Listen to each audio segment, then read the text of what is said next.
going to first introduce the names of the individuals who are here, and then a number of them are going to have a chance to talk. And then obviously when we're finished with the whole thing, any of our individuals are more than happy to take a one-on-one interview as you see fit. I'm joined and very happy to have some representatives from New York State with us today. Down with us our State Director of Operations, Kathy Calhoun. Kathy, thank you for being in Westchester as you have. My colleague when I served in the State Senate, good friend, State Senator Terrence Murphy, who you know is a Yorktown man, former member of the council here.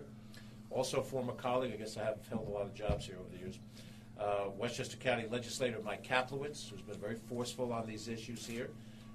We have Yorktown Supervisor Elon Gilbert, who will be speaking and talking very specifically about this. And we're most appreciative of the role and the work of Yorktown Police Chief Robert Noble, who is our host here today, and whose men and women of this department have been on the front lines of dealing with this, along with the DPW, EMS, fire professionals, and so forth. We're also joined by members of the Yorktown Council, Tom Diana and Ed Lachterman, both of whom are here as well. And we have other members of the council that may join us, Vishnu Patel and Alice Roker. Kevin Byrne, the state assemblyman for this area, is right now dealing with a crisis situation up in Putnam County. Could not be with us here, but wanted to be here and is dealing with this issue up in Putnam County. We also have from the state Public Service Commissioner John Rhodes, and we have Todd Westhouse, Chief of Staff for the DOT in this region. Todd has been a great friend with us on transportation issues on sunnier days. Now, of course, we're dealing with a crisis situation all across the board. So let me just give a brief general update of where we are. Last night's snowstorm took us in the opposite direction of where we were. We were unhappy as a county and as municipalities in the response of the various utilities to this point. What progress had been made has been, to the greatest extent, undone and made worse in places in Yorktown and Somers. Now, no one blames any specific individual for what Mother Nature has done. That is beyond our control. But we are, at this moment, with 29,653 Con Ed customers that are out of service. That's up significantly from where we were a day ago. And we have NYSEG's figure stands at 18,059, also very significant service. Now, Yorktown has both Con Edison and NYSEG customers, but the storm did not differentiate which part of Yorktown it hit. So in both cases, there have been trees down. I am driving around myself, just trying to make the drive from I-684 over on 35. A couple of detours were necessary because even on a main road like 35, to keep that clear is a task to be done. And as we've talked about many times before, it takes cooperation and coordination between the utilities and the municipal public works services. That coordination is essential. I've heard some stories where some of the utilities are trying to throw it back on the towns, not just Yorktown but others, and saying we can't do this until the town does this. A fallen tree with live wires, that process begins with the utility company having professionals there who handle high voltage situations, assessing the situation, turning off the power. Then the local DPW or the areas where the county is supporting the local DPW can come in and remove the impediment. And I might add, when there are no wires there, we see that portion of the process happen very quickly and very efficiently. Then the utility company workers come back and they restore the power to those individuals as part of that loop. Obviously, in this part of the county, you have a less dense population spread out over a larger area. It's a beautiful community. Let's all come back in the springtime to enjoy the beauty of the trees. But for right now, the trees, when they come down, become a major obstacle that you don't see in some of our urban settings in this county. So to look at where we are right now, we have a crisis on our hands. We have a crisis that requires the coordination between the state and the county and the local governments. And as I said earlier, the work of the state and the local government have really been exemplary. And I'm certainly happy to say that I think at the county level we've tried to work with both of our partners in government as efficiently as possible. From the county government standpoint, the weather is favorable, so there's no questions about the operations of Westchester County Airport. It will remain open. We expect as many flights as can be rescheduled by the airlines will fly in and out of Westchester. Our Beeline bus service will operate as normal today to the greatest extent possible. There may be some issues of snow removal in a few areas, but functionally the Beeline system operates as is. We are continuing to offer the county center as a warming station for daytime purposes, for respite. As I've said over the past few days, these warming centers have not gotten a universal large attendance here in the northern part of the county. There have been people that have used the service in other parts of the county, since you're reporting all across the county. In other parts of the county, there have not been as much, but we have people that have been out of power now into a 7th day, and the temperature is getting colder now than it was over the first few days of this, so the centers will continue to be open, they will continue to be there, and we encourage people who can use them to use them. We continue to provide Playland parking lot as the staging area for our out-of-town mutual aid. I survey that every day. It's in my area of the county. We have a tremendous amount of committed people who come all the way from Indiana, Wisconsin, Quebec, Texas, Tennessee. They're a long way from home. They're not living a comfortable lifestyle here. They're working 12-hour shifts, 17-hour shifts. We have great respect for what they've done, and we have a debt of gratitude that we will express in due time. I'm sure Terrence and I will figure out how, from New York State, we can make a statement for Indiana and Wisconsin and these other areas to tell them how much we appreciate what they've done. I also want to highlight more directly the work that's been done by our local DPWs, EMS, fire, and police departments. These are the moments that you pay your taxes for. I've heard many people say, what do they do? How are their services? And then a moment like this comes, and you may have a medical emergency, and you need that EMS driver to somehow make it through bad weather, work around all of the impediments in the road. You need a fire department, fire professionals who go out and put out a fire. You need police professionals to handle what they can do. And we've been very fortunate the state has contributed quite a lot of members of the National Guard to help us do some of those functions. I just went through one of the busiest intersections in the county, just down the road where 35, 118 makes the turn, and you have professionals out there directing traffic because the lights aren't going to be able to do it effectively. Only a professional will be able to handle that. So thank you on behalf of a grateful county for what the state has done. In the height of the storm yesterday, they were out there, the first responders, and they were doing a terrific job, and we're very, very, very happy to do it. The Westchester County Emergency Operations Center in Hawthorne remains open all day today. Its function is to coordinate information between the municipalities, the various agencies, and also with the utilities. Now, I was very critical yesterday of the utility management. Let us be clear. I'm not critical of the line employees who are out there hanging out in a bucket truck 30 feet above the ground trying to handle high voltage powers. They are heroes of this story. And many of the mid-managers, the people who are serving as liaisons inside centers like this, are also doing their very, very best. I'm critical of those in suits in corporate boardrooms who are not facing the public. They're not listening to the stories that we're going to hear in the next few minutes.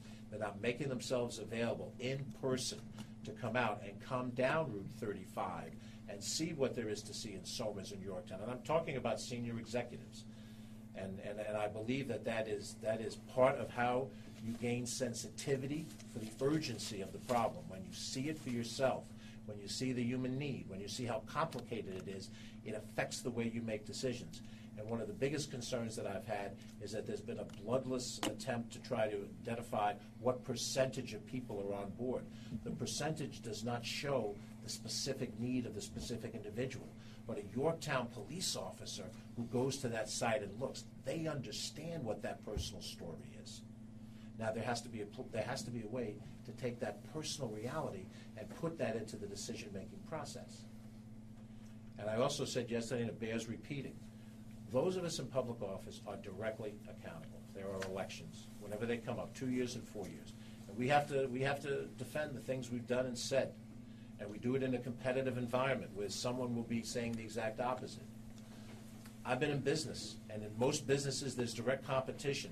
If you open up a gas station on the corner, there's a gas station on the other corner. You compete with them. And the service you provide and what you provide inside for convenience, that gives you a competitive advantage or disadvantage, and you have to hustle and work. And in business, if you fail to do that, you go out of business. But utilities are in a different situation. They have carved out turf because it has been felt by the society that it's more efficient not to have competing utilities in a single area. And so when they bid and they are structured to provide whatever that service is, telephone service, cable service, whatever it is, that they have a unique situation where they're not as accountable structurally as a business person is or as an elected official is. Those folks have to understand the pain and suffering is so great that they can't sit back and say, well, I don't have to be accountable legally until the PSC has a hearing in Albany sometime in the next 2 months. I have to be accountable now, right now. And that is what I have called for. We'll talk about that more tomorrow. But the calling for accountability is not about accountability in 2 months. It's about accountability right now. How many crews do you have? How have you allocated them? When you allocate them, have you talked to the people who are running Yorktown, the police chief and the elected officials of Yorktown? And do you have them out there going to the areas that can do the most good, or are you sitting in a corporate boardroom deciding how much of this and using statistics instead of personal stories to make your decisions? That's why I was outraged. I lost my temper yesterday, but I haven't lost my passion. I've been in both business and in government over a long period of time. I've thought a lot about how organizations are organized, and I've been involved in many different kinds of organizations. What I see is a deficiency, and that deficiency needs to be corrected. But for right now, what we need to correct is the problems of reestablishing heat. So first I'll turn to a partner at the state level, State Director of Operations, Kathy Calhoun. Again, we're very grateful for the role of the state. Thank you so much, County Executive, and we appreciate your hospitality in the county. You guys have been great. Everyone at the EOC has been great, and so wonderful to be working side by side with you all there. This last week has been extremely challenging for our communities throughout the Hudson Valley. And I'm here to let you all know today that New York is standing by your side. We've been here before the storm came, and we will be here and when the last power line is fixed. We're going to continue to do everything we can to get everyone's lives back up to normal and back to reality. As you know, last weekend the governor declared a state of emergency for 4 counties: Sullivan, Dutchess, Westchester, and Putnam. Those 4 declarations remain in effect, and we'll continue our recovery efforts for the county. So yesterday at noon, we were happy. We're getting happier. We're down to 26,000 statewide outages. We were happy about that. This morning, this afternoon, statewide, we're back at 155,000. That's a lot of people without power. And we're all as frustrated as the next one. But it's not acceptable, the response from some of our utility companies. It's just simply not okay. The governor has directed Chairman Rhodes to conduct an investigation, a full review of the utility companies, and he will be doing so immediately upon conclusion of this storm. I'm sure he will be back in the community to talk to you, County Executive, and to all the town supervisors to hear your stories as well. And you can be assured when we do this review, we're going to be watching their response to this storm right now and making sure that they are doing everything that they can. Dealing with the aftermath of storms is nothing for New York, and if the utilities are found to not have done their job, you can be assured they'll be held fully accountable. Aside from the power issues, New York has taken a number of actions under the governor's direction to help support your communities. We've deployed 400 National Guard men and women to conduct wellness checks. They've been helping with clearing debris, partnering with the communities, partnering with towns, partnering with the local DPW, partnering with the state Department of Transportation as well. Governor has ordered all hands on deck. We have had conversations right now with agencies that are assisting in one way or another: Department of Transportation, DEC, Homeland Security, NYPA, PSC, the National Guard, the Thruway Authority, the State Police, and New York State Parks. All have been called to action, providing some sort of service throughout the affected area. I did want to remind everyone that we do have a hotline set up. The number is 866-697-2434. Hotline will remain in effect for any questions or comments from the community we may be able to be helpful with. And I just, again, want to say thank you to the customers that are without power, who got their power back only to have it taken away again. You know, we're here for you. The county executive, the senator, all the town supervisors, they've been working very, very closely with our deputy secretary for intergovernmental affairs. Letizia Tagliaferro is here. She's been in touch with everyone on a very regular basis. I encourage everyone to continue those communications. She and her team have been incredible for the communities pushing the information up, talking to the brass at each one of the utility companies. So please keep those lines of communications open. Continue to work with our folks at OEM. Any requests that you have, we will do absolutely everything in our power to help fulfill those requests. And again, County Executive, it is unfortunate that we're here under these circumstances, but I couldn't think of a better partner. So thank you for everything that you're doing. Thank you very much, Kathy. It's extremely presumptuous of me to visit Yorktown and introduce the next speaker because he is as identifiable with Yorktown as any person I know. He's a local businessman as well as a local medical professional. He served on the Yorktown Council. He and I have had the pleasure of serving with him for 3 years in the New York State Senate, and he is the state senator for which most of this devastation has affected.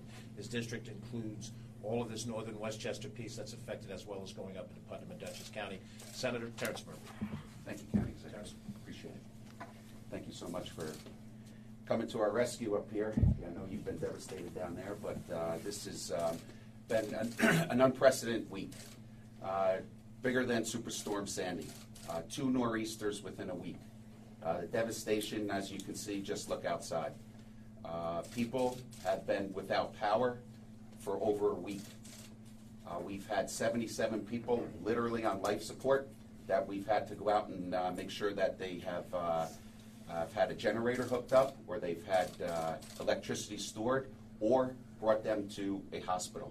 We've had 158 people in critical care conditions that are being contacted once, if not twice a day, to make sure that they're okay.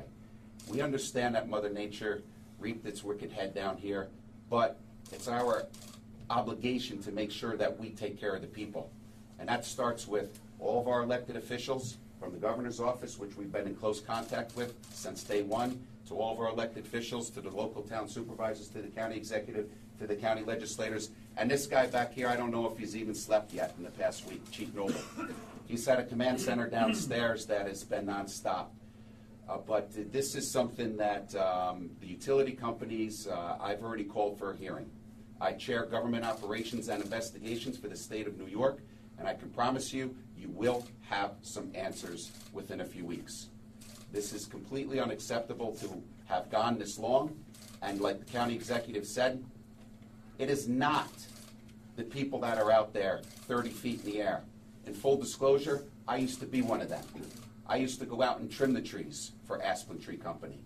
Those guys are busting their butt out there. When you see them, thank them. We are, like the county exec, Kathy had said, we are still under a state of emergency for Westchester County, Dutchess County, Putnam County, and Sullivan County. Westchester County, Putnam County, and Dutchess County is my entire district.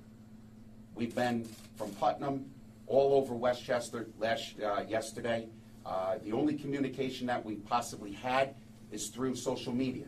So we've asked the town supervisors, the police, to just bombard us so we can continue to get it out there. We've been in contact with the EOC from the county to the governor, to the governor's office, in order to push as much as we could to let people know what's actually really happening out there. The lack of communication on the utility companies to the local municipalities, to the county, to the state, is just completely unacceptable. I just want to thank the utility companies that came in from Maine, Indiana, Texas, some of them from California.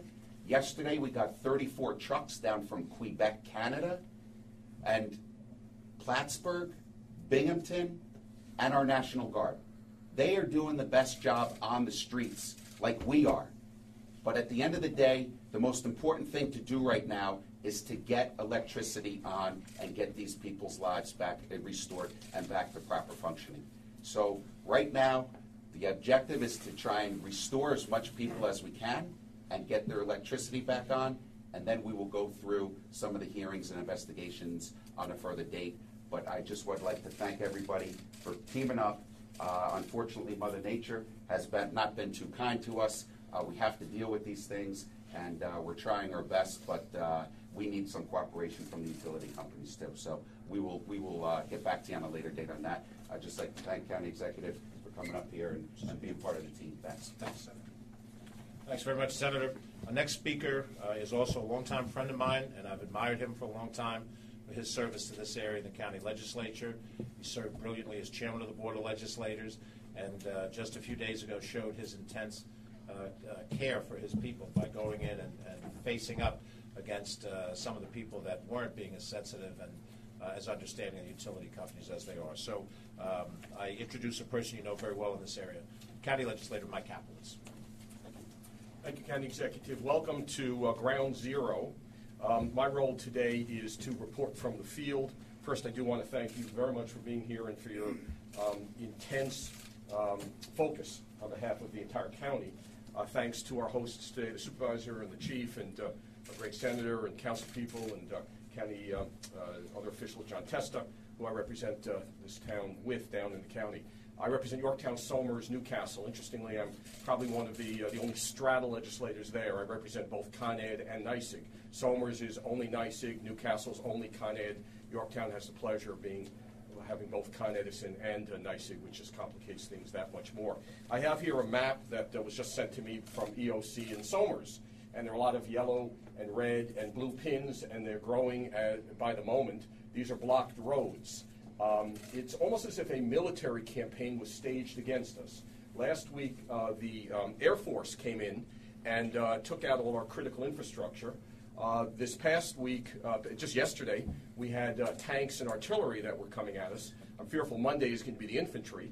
And we are losing our ability to get around.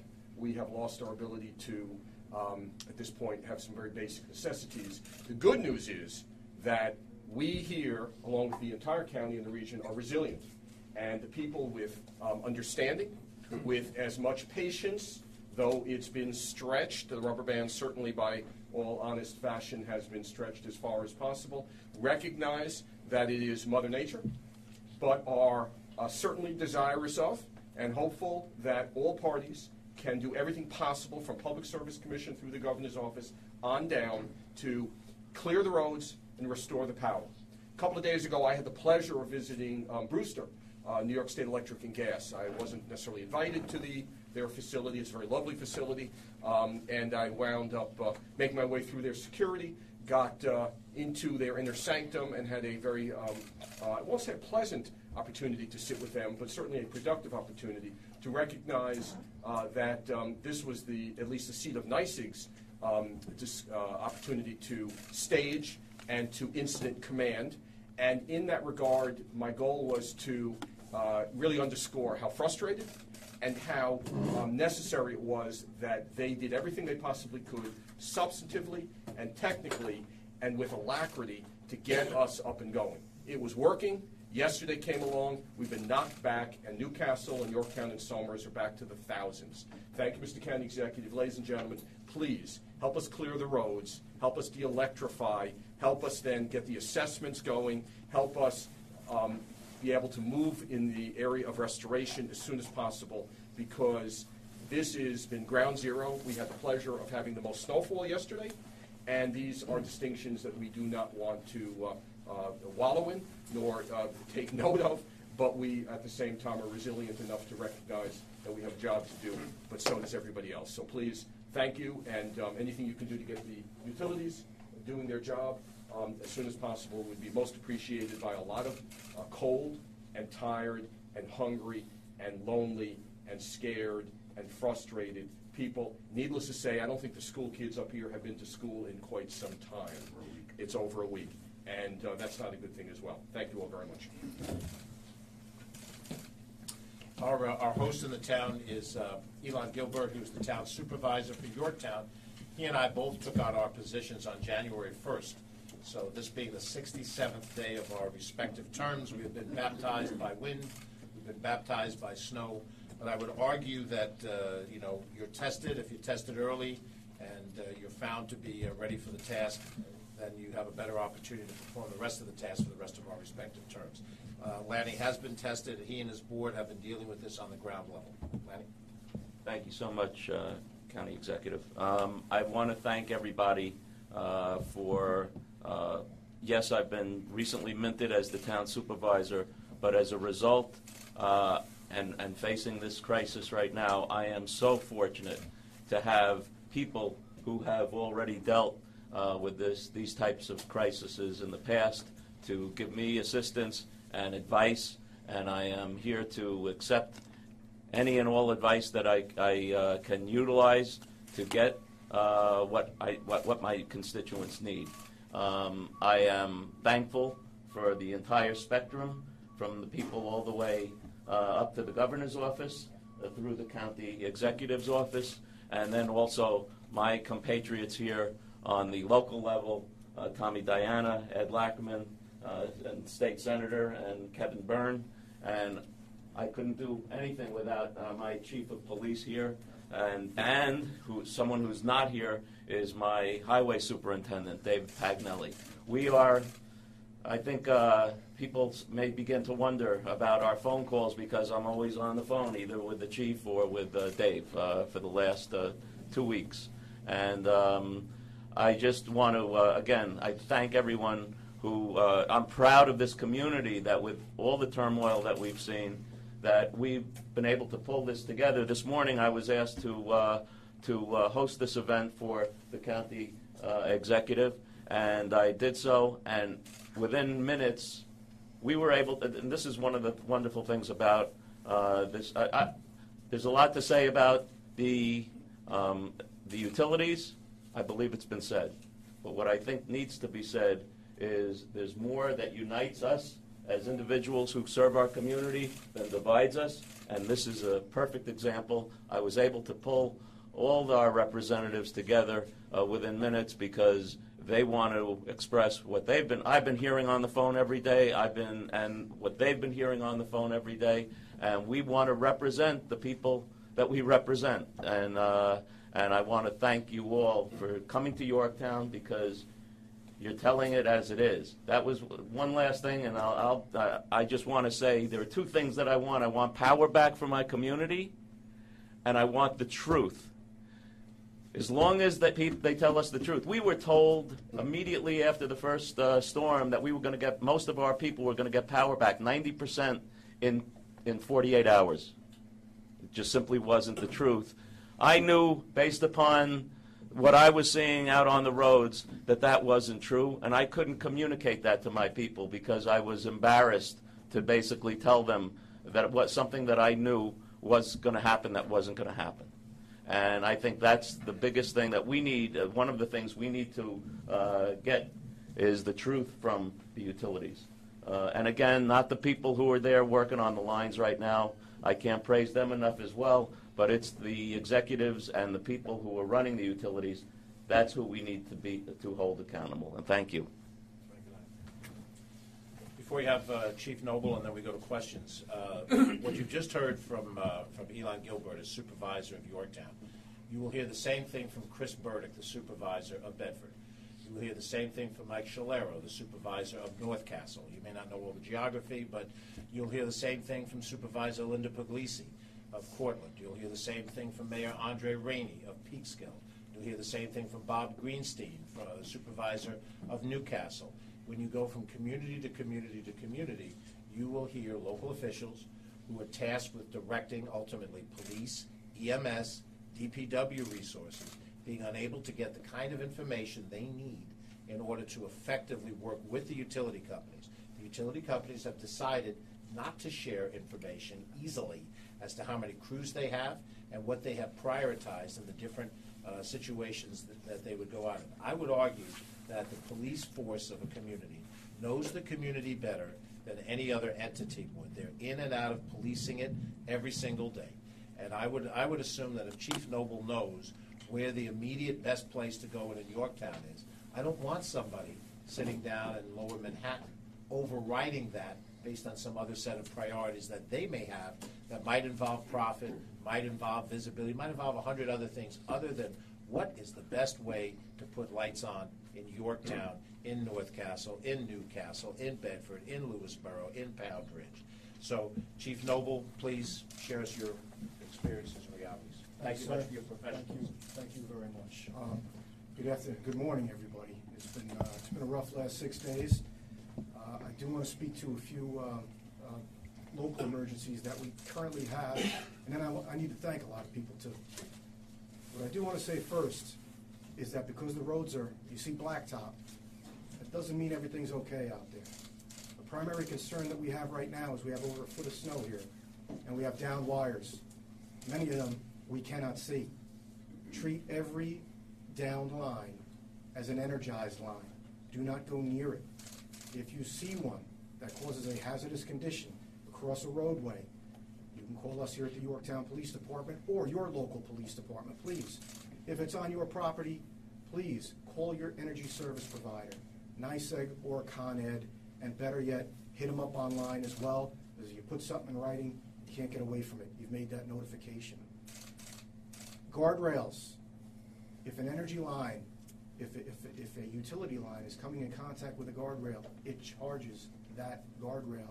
That may happen miles away from where you currently are. It is important. Don't lean on anything.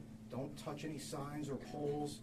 These things could be energized, and we could have tragic results. When you're driving on the roadways in any local community, you'll notice traffic signals may be inoperable, and we just can't man every intersection. When a traffic signal is not working, it is a four-way stop sign. The kids who take their permit test may know that because they're fresh off of it. But a lot of us who drive every day don't realize that. And we've had some near misses and we've had some accidents in town. So if you're out there watching, there's a lesson learned for you too. You come up on an inoperable traffic signal, it's a four-way stop sign. As far as thanking people, it's when you get tested, that's when you find out how good you really are. And I'm proud of my police force, the men and women who work here at the Yorktown Police Department. They have really, really pulled it together the last 6 days and provided a valuable service to our community. I think it's evidence behind me. Our town government, county government, our senator, county executive, the state, they're fighting for our residents. And our residents deserve that. Our town workers deserve that. And they're here. And I can't thank them enough for realizing what we've been going through here. They've heard our cries. They're here in town. They honestly are trying to make a difference. The governor's office is here as well. We had national service members bunk in with us last night, all right? They stayed out here overnight. We used their Humvees to check on people with critical care. We are using every resource that's been thrown at us, and we'll keep asking, and we're getting thankful. Your town workers are on fumes right now in this town. The highway department, Dave Paganelli, all the town workers that are out there plowing. Just an unbelievable job. To speak of the danger that they have, we had a highway worker stuck in his truck for over 2 hours because he was entangled in utility wires. He couldn't get out of his car. And that's another thing. If you ever do have that situation, do not exit your vehicle unless it's a life or death situation, unless your car's on fire. And if you have to get out of it, you need to clear that vehicle and not be in contact with it and land on both of your feet at the same time.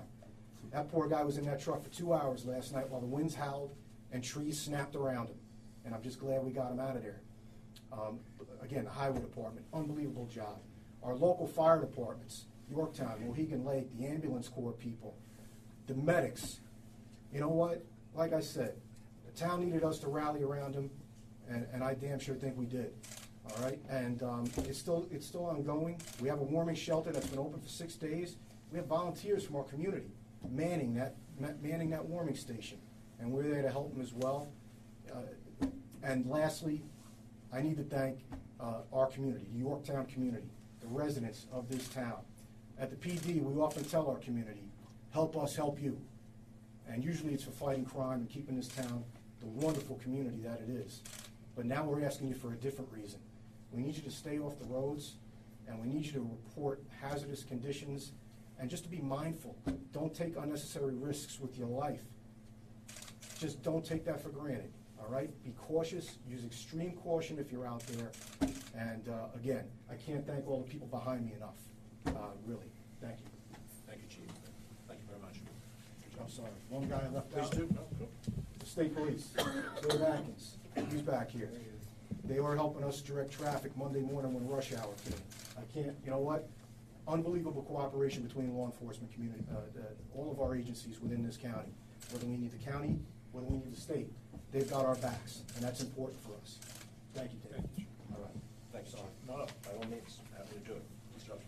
So we have here a host of people. I mentioned before Todd Westsize from New York State DOT. We've got from the New York State Police, the county, local officials and so forth. So we're opening up to questions. Any questions you might have. Mr. Latimer, you said you're calling for the heads of these utilities to resign. Is that still your stance? And Yes. If they don't, what actions are you Well, planning to take? I believe that, and I'm not just limiting it to the chief executive officers. Most of the time, these decisions are not made by one individual. And sometimes in corporations, you'll sacrifice one individual. There is a structural problem, Michelle, in the management decision-making process of these utilities. Now, I've observed two over the course of the last 7 days as an executive within a crisis situation. What have I seen? I've seen no personal commitment and involvement in the case of Con Edison. I've seen a little bit, but not much from NYSEG, where personally the senior management team comes out to see for themselves what the crisis is at hand. Number two, they have gotten multiple inputs that their communication system is flawed.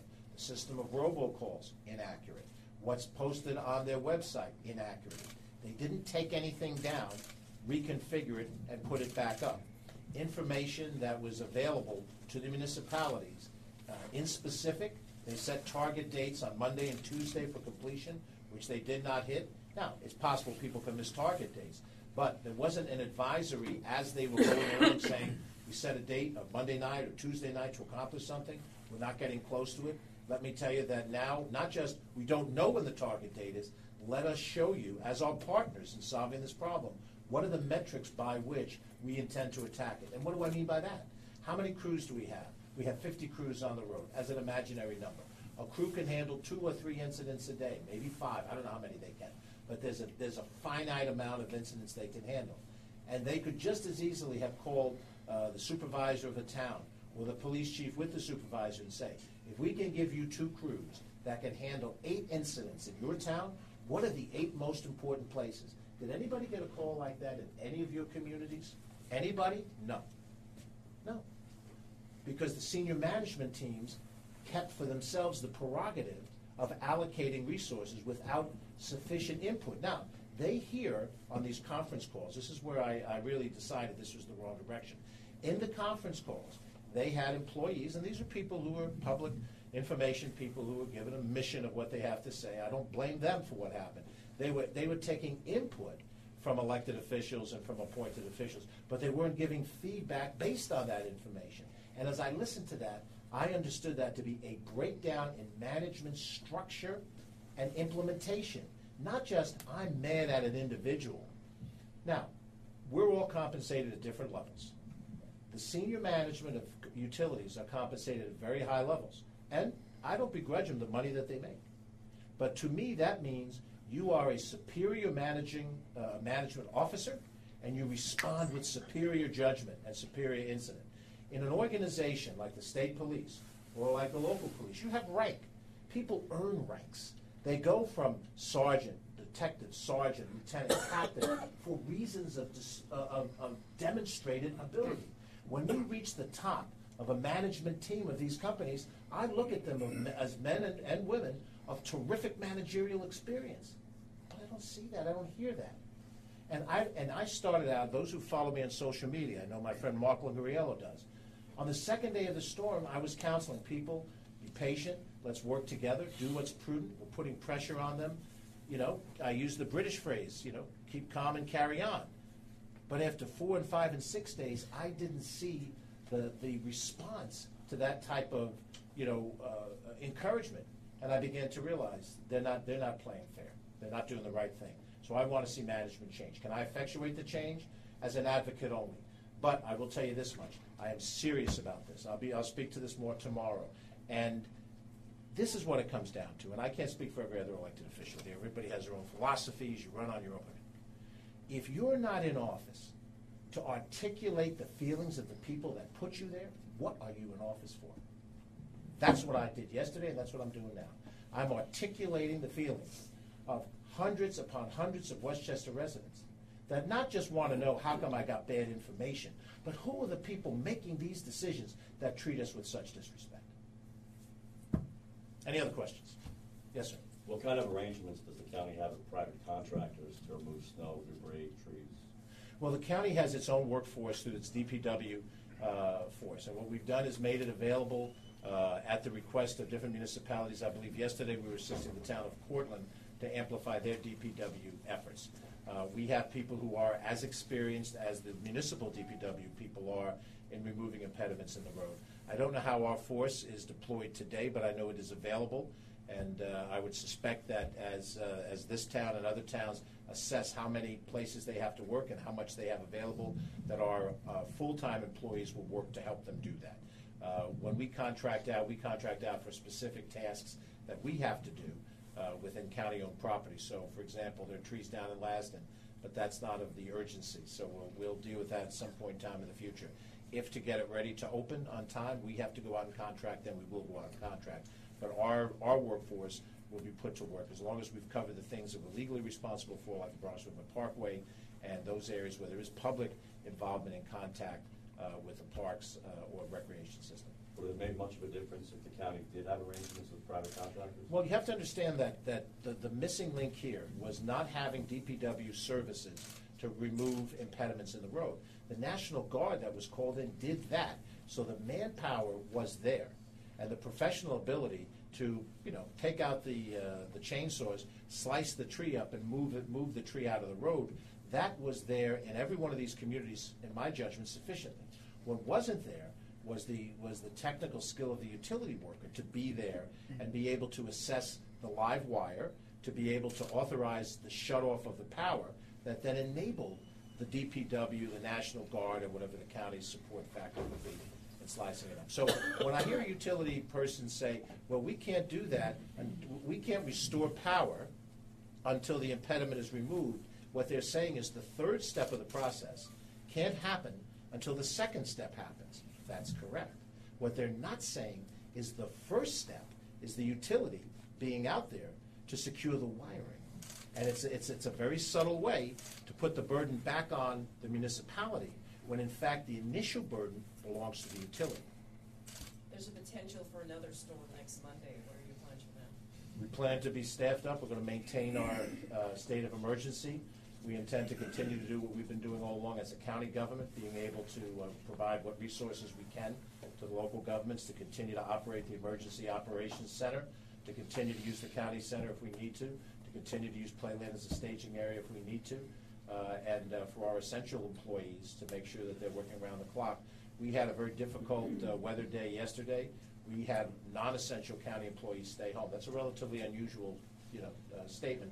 But we made that decision because we felt less people on the road, less people in jeopardy when the snow falls. But our essential employees, like the local essential employees, are working long shifts, and the people who are at the county center, whether we have one person, 100 people, or no people at the warming center, it's staffed by people who are there working overtime. And that is also time away from their families. And we appreciate that contribution. But we're going to continue to make that effort that we make. Our Office for the Aging is involved in nutrition distribution in many communities. And in those days where we think, like a snowstorm day, where we think there's going to be inability of the constituents to get to the nutrition centers, then we have an external distribution system of that, and we'll do that as well through our senior programs. Is Con Ed and NYSEG giving you good hard numbers town by town throughout the area now? Well, I'll use the same quote I used yesterday. I don't know, Lanny, if you have your situation. I used the quote that Ronald Reagan used when he was negotiating with Gorbachev. I know bringing up Russians is kind of a touchy thing in the society today. But what he said at the time in Russian to Gorbachev was, "Dovernyai no provenyai," trust but verify. We're given numbers which we have reported to you, and I have no reason not to trust them on the face of it, but I want to see verification of it. I want to know from the people in the field in Somers and Yorktown, these are accurate numbers, because there are things you can do that can make the numbers look different. Let me give you an example of it. If we send out, or let's say a utility company sends out a call, if you have power, press 1. If you don't have power, press 2. If you have power, you press 1. Now you're registered as having power. If you don't have power, press 2. Well, if you don't have power, you don't get the call, you don't press 2. So when the statistics come back in, you'll see a certain number of people who pressed number 1, I have power, and a certain number of people who didn't respond. Now, maybe you had power and you just didn't respond. Or maybe you never had power and you never got it. And that could affect the numbers that you report. So when I look at the numbers, I don't immediately assume that the numbers are wrong. But I said on Sunday, a couple of you might have covered me on Sunday, when I read the numbers and they projected that they would be done by NICEC by Monday afternoon and Con Ed by Tuesday afternoon, I said, look, I doubt these numbers. I don't think they're going to hit these numbers. How do I judge that? Because I'm driving around every single day and night since this thing hit on Friday. And by the way, except for yesterday, it was terrible. I don't have a police escort with me. I don't walk around with an entourage. I get in the car and I drive and I go up and down streets. They don't know I'm the county executive. I'm just driving around and looking. I see something. I double back around. My staff is crazy that I do this stuff at night. My family thinks I'm nuts, but I see for myself. And then I want to know, when did the chief executive of Con Edison see for himself? Other questions? If not, you're welcome to interview any of these people one-on-one. The more interesting stories here are the stories of Yorktown. And there are people right out here in Yorktown and B-roll in Yorktown that makes for an interesting story. Thank you very much. Thank you. Pleasure.